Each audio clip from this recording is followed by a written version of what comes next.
Are you allocating your team's time wisely? Ciao and welcome to my new video. In this one, I'm gonna show you how you can use lead scoring to avoid wasting hours, monitoring your audience, understanding who to follow up with, and prioritizing leads. If you don't know me already, I'm a business automation consultant and I help busy managers and entrepreneurs automate their processes so they can save time and reduce the overwhelm of the team. If your team has only 24 hours in a day, as all we have on Earth, better if they focus on those leads that are most likely to convert. And as I previously mentioned, teams waste a lot of time on monitoring the audience, so understanding who is taking action and who is not. And then they waste a lot of time creating a list of people they have to follow up with, and also they waste a lot of time prioritizing those leads.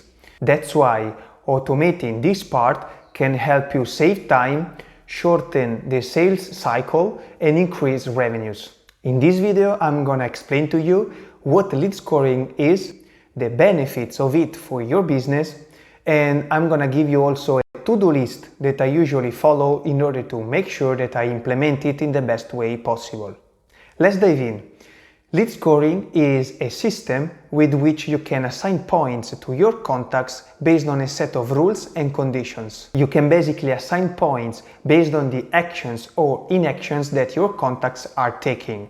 And all of this happens in the background, happens automatically. You don't need to do it manually. What are the things that you can do with lead scoring?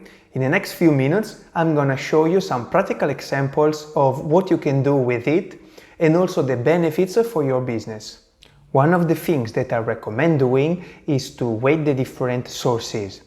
A lead magnet download is of course different than a contact us form submission, that is different than a webinar sign up, or that is different than a live event attendee. So if you can automatically weight these sources, you can save a lot of time on repetitive tasks. Another thing that you can do is to monitor lead engagement.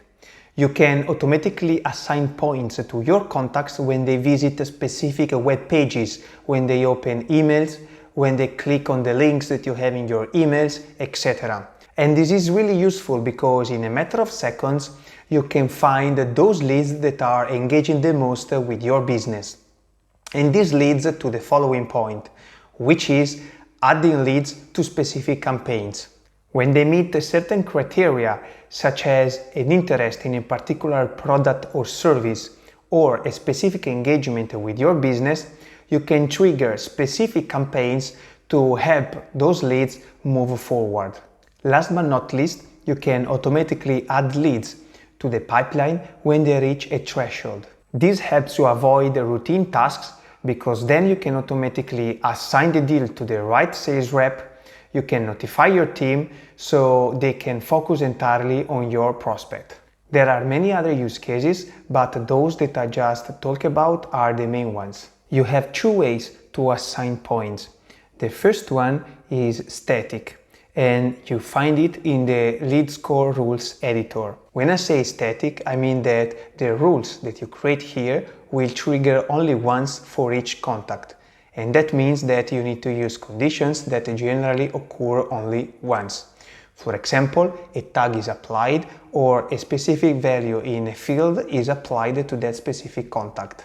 The second way is in the automation steps.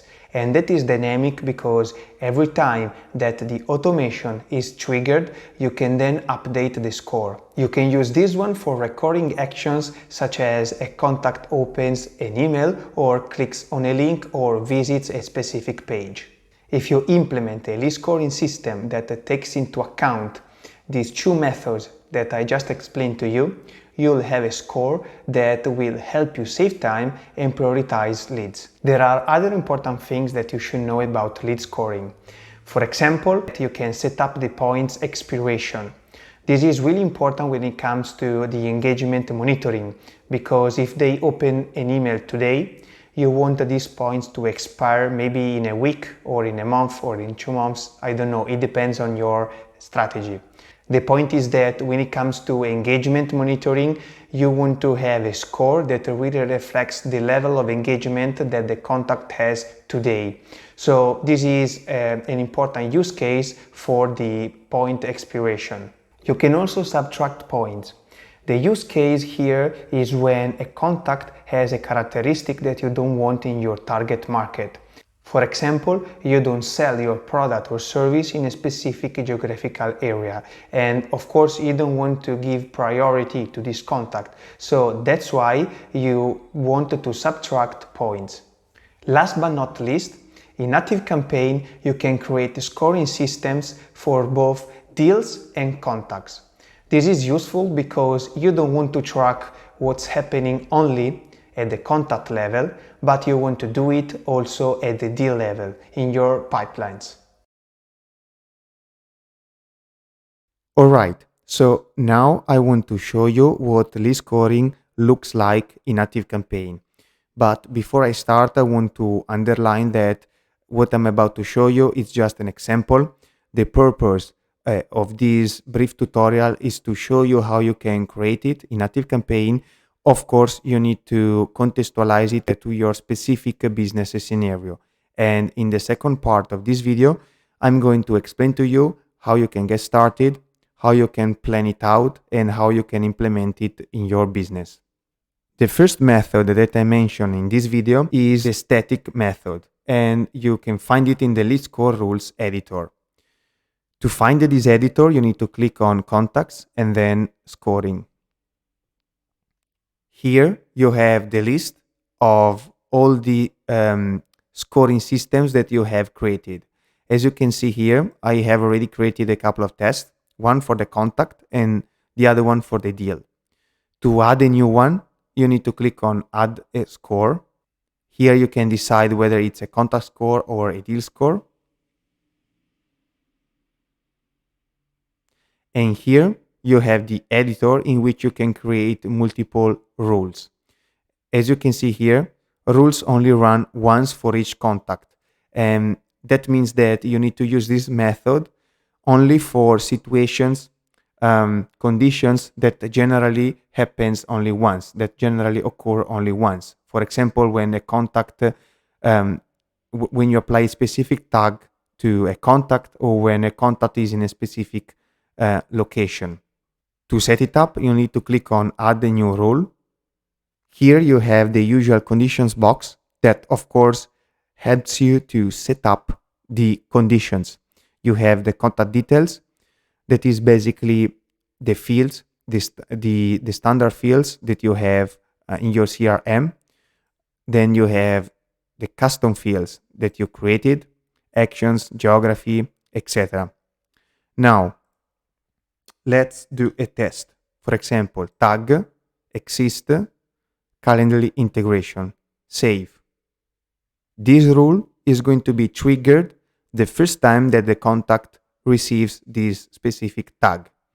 And here you can choose the points, the number of points that you want to assign when this condition occurs. You can also choose, for example, 50 points. Here you can decide whether you wanted to add or remove points. And removing points is useful when the contact has characteristics that you don't want. So you wanted to basically penalize the contact. And here you can set up the points expiration. After you have set it up, you need to click on Save and then Active. As you can see here, it's a contact score. Okay, you can rename it in case. So let's put test, save it, save. Okay, if we click on scoring, here we have it. The second method for assigning points to your contacts in ActiveCampaign is the dynamic one, and you can find it in the automation steps. Here we are in an automation page, as you can see, and we can choose a trigger. Let's say contact opens any email in any list, runs multiple times. This is basically an example of the engagement monitoring. Add, and here as a step we can choose adjust a deal score or adjust a contact score. So I'm gonna show you both.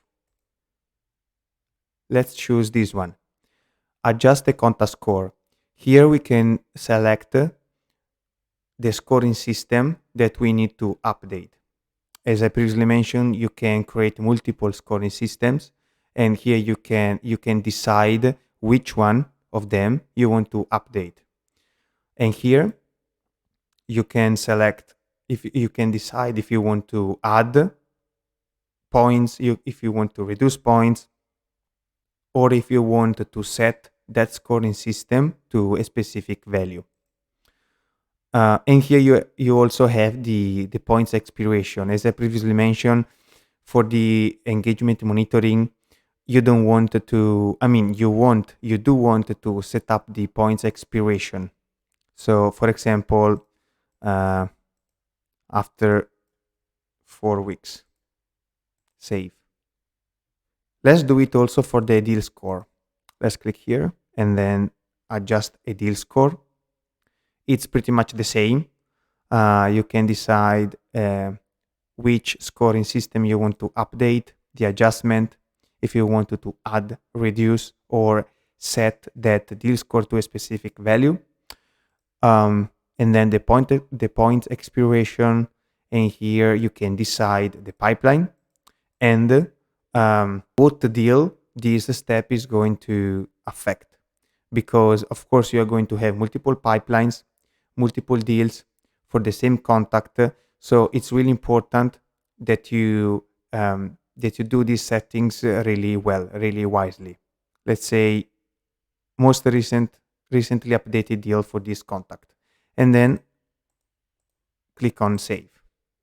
You need to use this method for recurring actions, for things that happens more than once, such as a contact opens an email, visits specific pages of your website, etc. You can create multiple automations, and then each one of these automations can have different triggers. And then you can decide the specific amount of points that you wanted to add or remove to your scoring systems. Another thing that you can do is to automate the deal creation when the contact reaches a specific threshold. For example, here in the example, as a trigger, I chose this one. So when the score contact test changes to be above 100 points and runs once, what I do is that I automatically create the deal. Here I can choose the deal title, the value, the pipeline, the stage, the owner, etc., etc. And then I automatically notify the deal owner. As you can see, this system helps you to monitor your audience. You have two different ways, two different methods to assign points. And then when they reach a specific threshold, you can automatically create a deal and assign it to your team. But the thing that I like the most is the following. If we click on deals, we have our pipeline with our deals and our stages. If we click here on the settings icon, edit stage, we can basically sort the deals inside this specific stage based on a deal or a contact score that we can choose. Here, for example, deal sorting, contact score, but we can also choose deal score, and then contact test, and here sort by descending or ascending. This is really useful when you have, for example, 50 deals, 50 people that you wanted to follow up with, but your time is limited.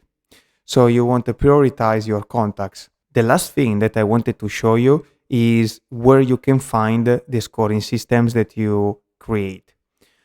The deal scores, you can find them here in the deal card, deal test.